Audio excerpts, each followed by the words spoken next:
Hey guys, welcome to another blog. আজকের ব্লগটা হচ্ছে এই কুত্তার উপর, ও সরি আমাদের উপরে। দেখো আমাদের হঠাৎ করে কি মনে হলো আমরা ফিল্ম দেখতে চলে যাই, মানে মুভি থিয়েটার। তাই বেশি দেরি না করে চলে যায় আমাদের পাশের শহর মালদাতে। আর পুলিশ কাকু চোরকে ধরার জন্য সাইকেল নিয়ে দৌড়াচ্ছে। তো দেখো সম্পূর্ণ কথা জানার জন্য শুরু থেকে শুরু করি। তো তোমাদের প্রথমেই বলেছিলাম যে অজান্তে না জানতে আমরা কোথায় না কোথায় বেরিয়ে পড়ি। তো দেখো আমরা এনটিপিসি তে চেপে বাইকের সাইড দিয়ে গেছিলাম, ও সরি মানে বাইকে চেপে এনটিপিসির পাশ দিয়ে চলে আসি ফারাক্কা স্টেশনে। তারপরে আকাশের দিকে তাকিয়ে দেখে নি যে আকাশে কতগুলো তারা উঠেছে, মানে সূর্য চাচা কত গ্লো করছে তাই দেখছিলাম। ট্রেন লেট ছিল তাই কিছু স্যাড স্লো মোশন ভিডিও বানাচ্ছিলাম। লাল শাড়ি পরিয়া ভিডিও করতে করতে আমাদের ট্রেন চলে এসছে। তো দেখো গাইস ট্রেন থেকে আমাদের ফারাক্কার ভিউজ মানে দৃশ্য কি সুন্দর লাগছে তাই না। তো ফাইনালি মালদা টাউন স্টেশনে চলে এসেছি আমরা। টোটোতে চেপেই চলে যাই রথবাড়ি। আর কে কে মালদা বেড়াতে এসছো কমেন্ট করে বলো তাড়াতাড়ি। আর আমার বন্ধুকে খুব পটাছিলাম আমাকে কিছু খাওয়াবে বলে, ও আমাকে সত্যি সত্যি চপমুড়ি দোকানে নিয়ে চলে এসছে। চপমুড়ি খাওয়ার পর এবার যাবো আমরা থিয়েটারে। এখন তোমরা ভাবছো এটা তো শপিং মল, আরে এর পিছনে আছে মুভি থিয়েটার। এখন চলে এসেছি মুভি থিয়েটারের ভিতরে। আর থিয়েটারের লোকগুলো বলছিল চশমা না পড়লে মুভি দেখতে দেবো না। এরা দুজন খুব লাইন মারামারি করছিল,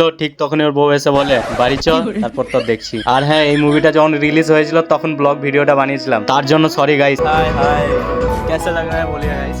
তো ফাইনালি ফিল্মটা শেষ হয়ে গেছে আর এখানে রেস্টুরেন্ট দেখতে পেয়েছো। আর আমার কাছে যে চশমাটা ছিল সেটাকে ওরা কেড়ে নিয়েছে, খুব আফসোস চশমাটা পেলাম না। দেখো এখন তিন গাধা সরি তিন ভাই এখন চুলে আর হেয়ার স্টাইল করছি। শপিং মল এসে ভাবছিলাম অনেকগুলো জামা প্যান্ট নিবো, ঠিক তখনই মনে পড়ে আমার ব্যাংকে আগে পিছনে দুদিকে জিরো আছে। তাই জন্য শপিং মল থেকে বেরিয়ে চলে যাই স্টেশন। আর আমার বন্ধু ট্রেনে বাঁদর রকম ঝুলছে কেন সেটা আমিও জানি না। তারপরে আমরা ফারাক্কা এসে চলে যাই আমাদের বাড়ি। আর এই দেখো আমাদের এনটিপিসির নাইট ভিউ। নেক্সট ব্লগ খুব তাড়াতাড়ি আসবে, তার জন্য ফলো করে রাখো।